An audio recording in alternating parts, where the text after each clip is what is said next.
ही आहे आमची छोटीशी बाग. आलेला आहे पाऊस.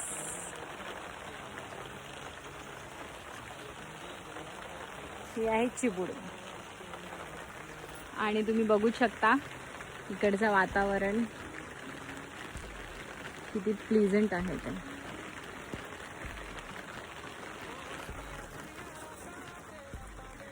हळद लावून झालेली, त्यानंतर सुद्धा मला थोडं एक्सपेरिमेंट करायचं होतं म्हणून मी लसूणचे 2 कांदे घेतले आणि त्याला असंच ट्रेमध्येच मोडाला ठेवून दिले आणि मोड आले. त्यानंतर मी ते सहज इथे येऊन पेरले.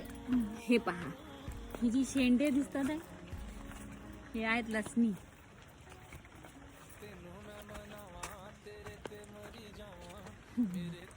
लसूणच्या बॉर्डरला लावले मी थोडे भेंडी आणि त्या दिवशी बाजारातून आणलेली कोथिंबीर.